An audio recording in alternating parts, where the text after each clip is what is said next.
f3 played, I was expecting him to castle. But with f3, now the bishop no longer is looking here. h5, h4 can be a very interesting idea. Just imagine if you play h5, castles h4. Already it seems like black has the initiative flowing. But Pragg decides against it. He doesn't go h5, he plays queen b6, which is also an interesting move because when you castle now, there is a possibility to play c4. Well, Hikaru just goes e4 now. He connects his pawns. He opens up the diagonal of the queen. Also, knight f5 can be a dangerous threat. Pragg plays his bishop back to c8, controlling the square on f5. I liked it. Also, I'm sure that he considered c4, which is a nice move. But bishop c8 is played, a4 by Hikaru. And now, taking on a4 seems the most logical. You might want to go b4, but that just gives away the c4 square.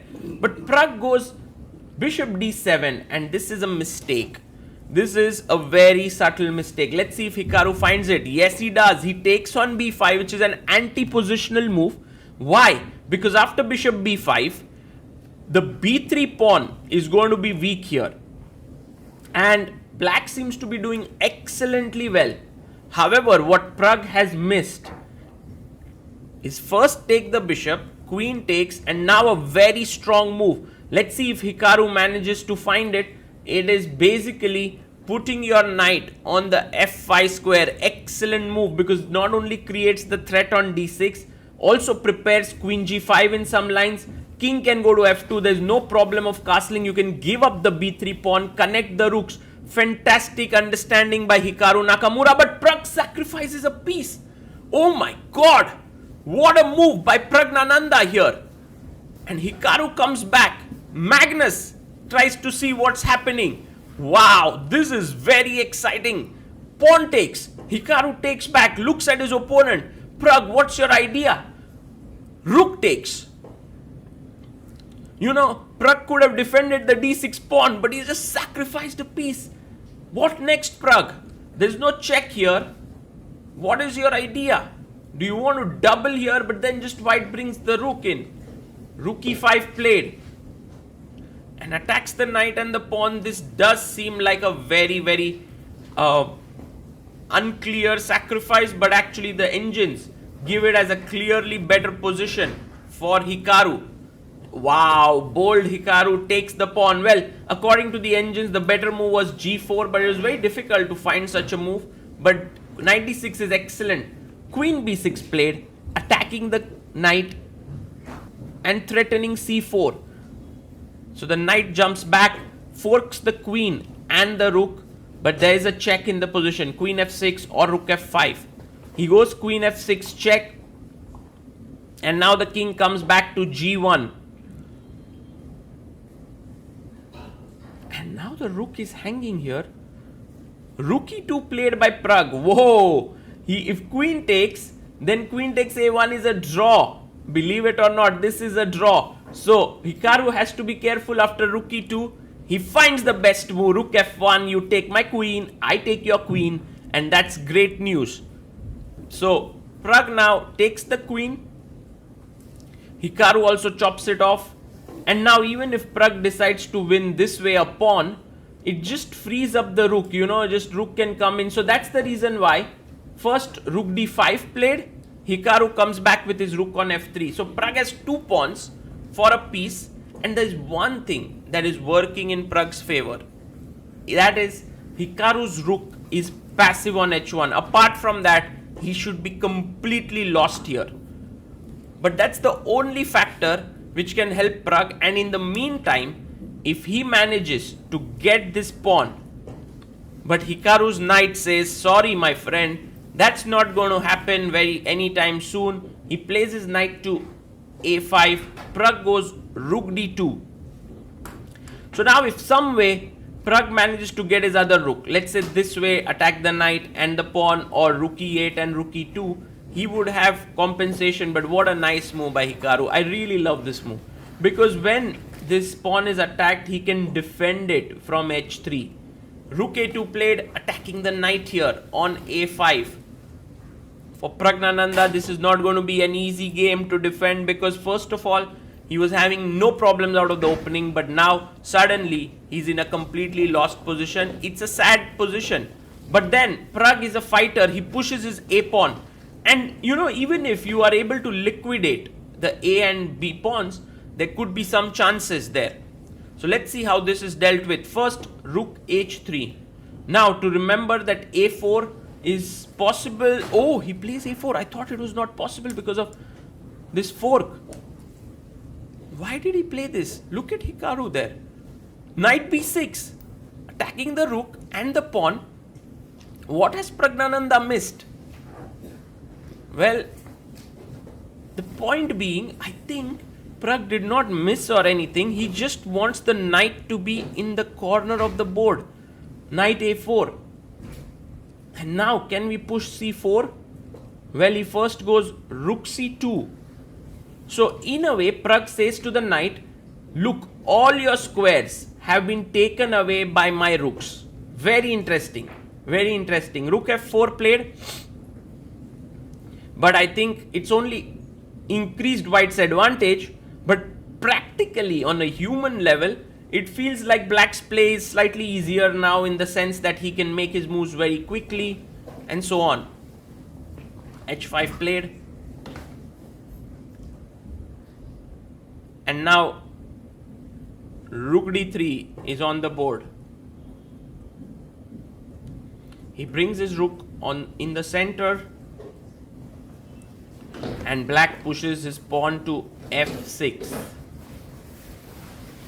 Well, if you play now rook f5, it's possible, but it allows c4, and this is exactly what you don't want. So Hikaru has to play carefully. He plays his rook e4. Pragg waits. So somehow both the rooks are a bit tied down on d3 and e4, because one rook has to defend the pawn, one rook has to stop c4. The knight is not coming into the game so easily.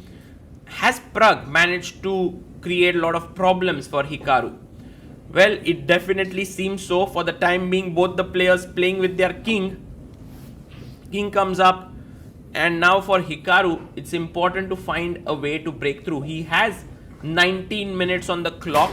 Remember, there's no additional time. You'll only get 10-second increment per move now, which is not much if you have to find a win here. But 19 minutes is a lot of time. King comes to f3 and Pragg waits. King g6.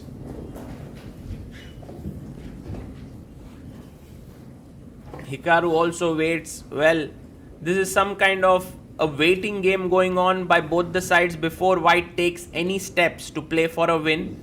I don't know how he will do it, but I'm sure he will find a way in some way or the other. King h2. A player like Hikaru, of course, knows what to do in such positions. So he somehow put his king back on h2 and in fact come lower on time than Praggnanandhaa. Pragg now has 11 minutes. Hikaru has only 8 minutes. Check. King f7. And now a rook comes to f4.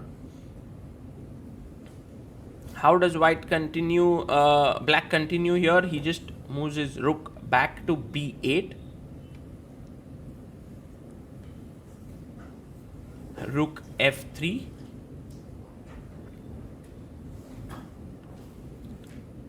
And now black just waits. Oh man, this is a big waiting game that's going on. King h3. And Praggnanandhaa now again waits with his king. And now Hikaru moves his pawn to g3, just clearing off the last rank. Maybe at some point he'll get some opportunity. King g6. You want to get your knight into the game, but how? This time rook e4. But how does it stop anything? I mean, I can just go back king f7. He goes king h6. This is what has been going on for a long time. Look at Hikaru. He's down to 3 minutes. He plays rook e3. Well, Pragg's move is ready. You know, he's going to play rook king g6. Or is there some ideas now with king g6? Well, rook b5 played by Pragg. He changes his move. Maybe, I don't think that changes much.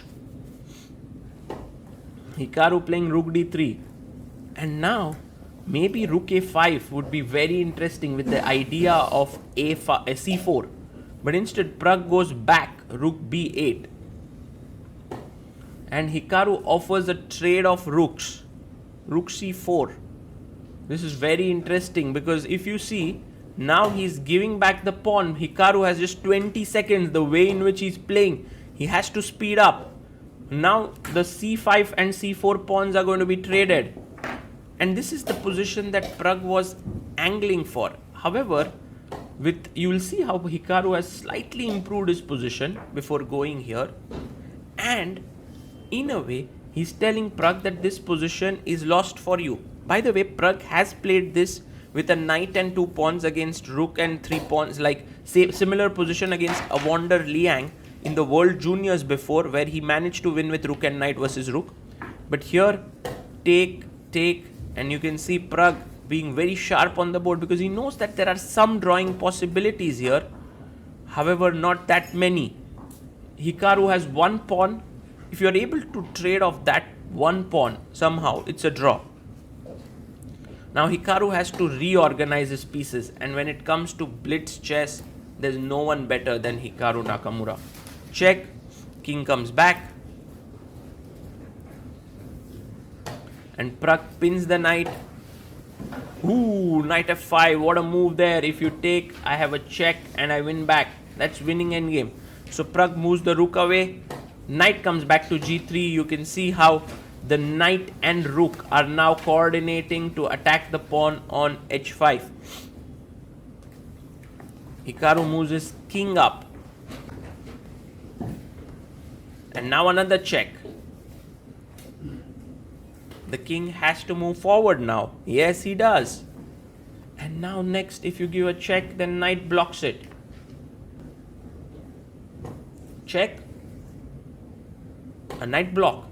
And f5 cannot be played because of rook f5. Wow. That's some serious improvement here. Pragg tries to now check from behind. Rook d6 attacking the f6 pawn. Hikaru nodding there. He knows he's winning.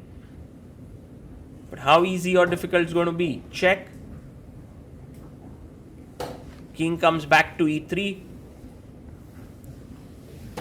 Rook moves back to f5.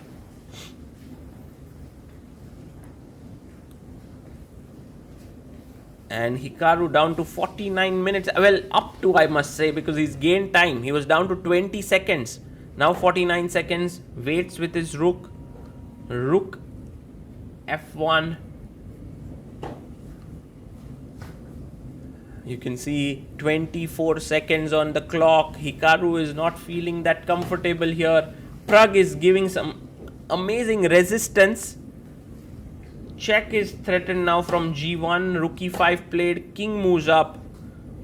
Well, I think Hikaru has managed to somehow steady everything down, and I think he'll be able to convert this. He goes rook to f1. And now, you can see him nodding his head. I think it's one of the things which you should never fall for when facing Hikaru. He would nod his head, but it's not a sign that he's kind of winning or anything. It's just that he's showing confidence. He understands the position. He's just very expressive there. Knight goes back to c3. And now the knight plans to come to d5 perhaps. Put more pressure on f6. Rook a3, rook f4 played. And Pragg comes back. You know, the scope of play is so limited here that even though the knight and rook exist, they are not able to create so much play because the white king is not able to take part in the proceedings. So you have 2 attackers and you have 2 defenders. By the way, exchanging rooks is a lost position, so Pragg doesn't do it. 36 seconds for Hikaru. He waits. He waits here. Is this a fortress? Pragg moves his king. Interesting. What's Hikaru's next setup? Wow. World number 3 is being made to stretch here. Rook a4 played by Hikaru. And now we don't really have the main angle, so we're going to analyze the game from this one. Praggnanandhaa now makes his move, plays rook d6. Hikaru brings his king in to the game. And there you see him being relaxed now. I'm not sure if he knows how to sort of convert this, but I think he has understood that perhaps the knight has to go to f5 or knight has to go to f4 maybe. Aha, that's the point.